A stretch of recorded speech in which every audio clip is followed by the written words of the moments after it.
Right, first today, you might have considered recycling your rubbish or no longer buying disposable coffee cups to help save the planet. But would you ever consider giving up your chance to be a parent? Well, that's what our next guests, Blythe, Pepino and Alice Brown, have done after going on strike from having children. They join us now to share their story, and welcome to both of you.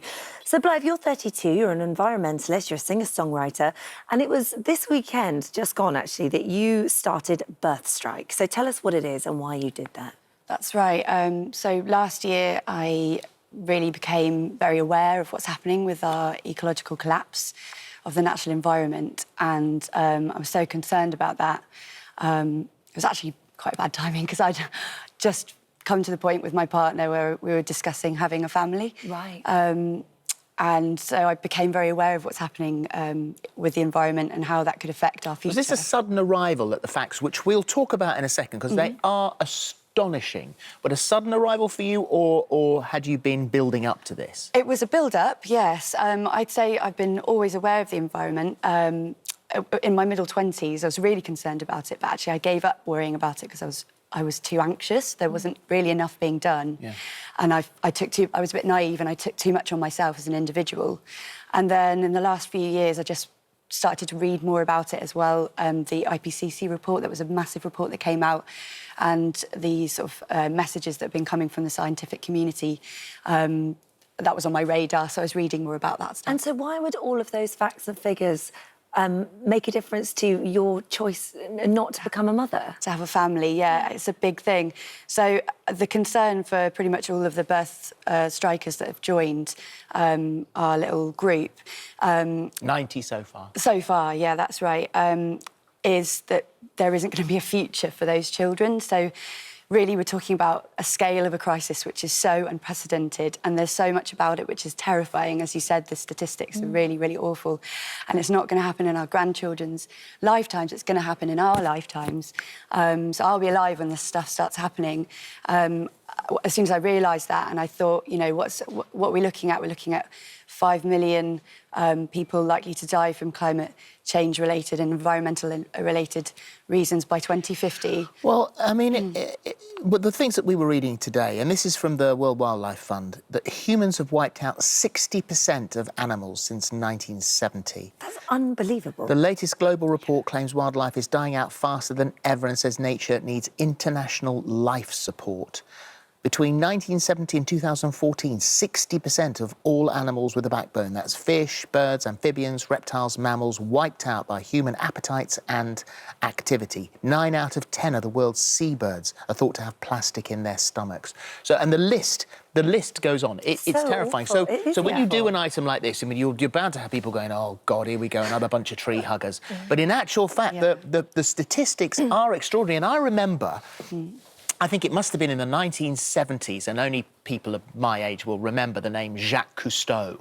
Jacques Cousteau was a very famous, like a marine biologist, and he went out, and it was like the Attenborough of his time. And he was saying then about climate change and about pollution.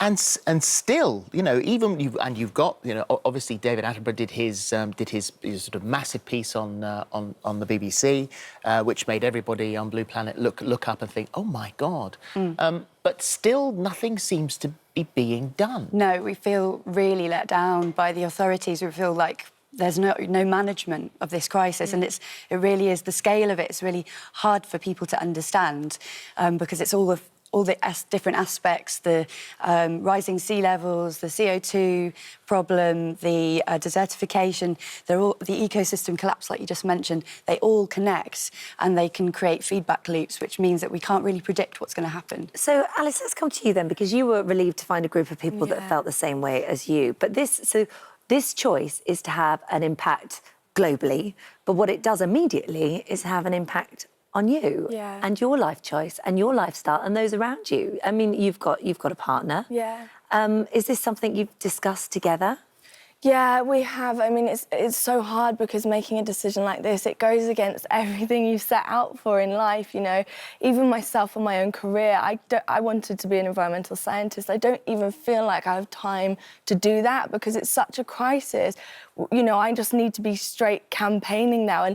And with having a family as well, that's what most of us want, right? And, you know, me and my partner, I'm 25, he's just about to turn 30. We've got our own flat, you know, this is the time of life. And even last night when we headed out and we just passed some gorgeous children on the street, you know, these twins in their buggy. Their dad was pushing them and we were waving to them. And that was actually when my heart sort of broke last night. So what do your individual partners think about this? Because it is fraught with anguish. This is a massive personal decision. Yeah. Yeah, I think my partner is really only just coming to terms with the decision. You know, it sounds very fine. I do have hope that we can, if we act, we have to really act on a really deep level across the board. Could this be a deal breaker in your relationship? No, I don't think so. Not for me and my partner. How about you? No, because the thing is that, you know, the reasons for making this choice are so deep and so severe that once you have yourself, you know, for my partner and my family, really understood the crisis that has brought us to this decision, they can almost see it as a no-brainer. But one of your children could grow up to be an incredible environmentalist, could be the person that actually comes up with something, invents something that sorts it all out. Yeah, I'd reply about that with, you know, have you heard of Greta Thunberg?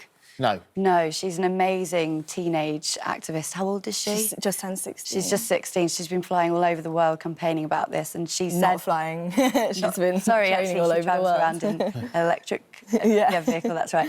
But she's been saying, you know, we can't pass this on to our kids. You know, it's now. It's happening now.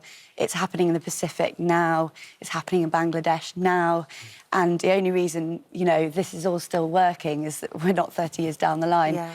The electric, food shortages, mass displacement. I mean, it's going to be horrific. So the question is, what can we do, I guess, you know, about this? What can we do to make a difference to help you two as well? Yeah.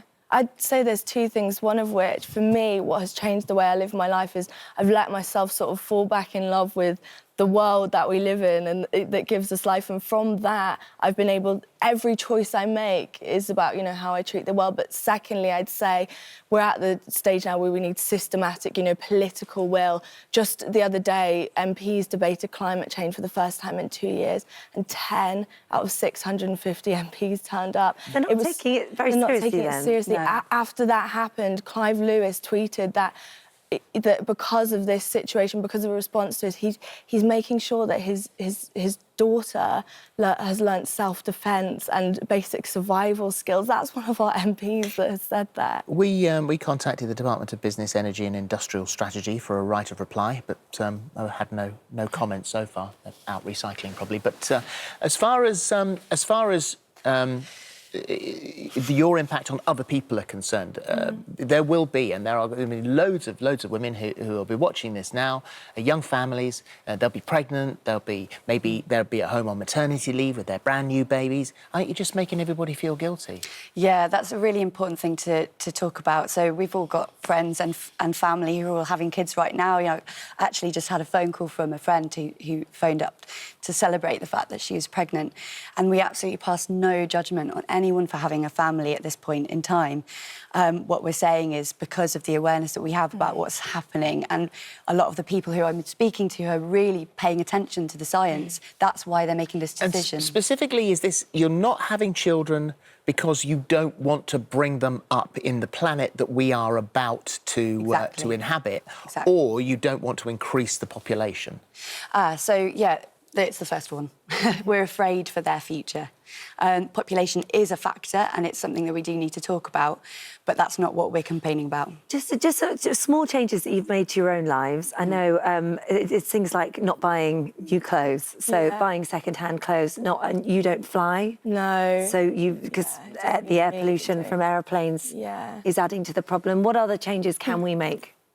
I mean, for me, really, you know, it's actually about the pressure that we put on our politics, because what's really going to change this is the deep-rooted, you know, economic change, political change, the change within the media. You know, it's fantastic that we're doing this today. This needs to be every day, you know. So for people to find out about what's really going on and put the pressure on these What bigger about the forces people at who? play. What about the governments that are climate change deniers? What about? You know, there are massive countries Trump's a real one. who don't even acknowledge the fact that this is an issue. I mean, That's why we need leadership. We need, you know, if that's what we're facing across it in the international community, then we need other governments to step up and try and change that, because if we don't do it in the next few years, and we're talking the next few years, we literally haven't got a chance. All right. Thank Well, you, look, guys. it's lovely Thanks, to meet you Blythe. both. And Thank thank you you very much for for having us on. today. It's a pleasure.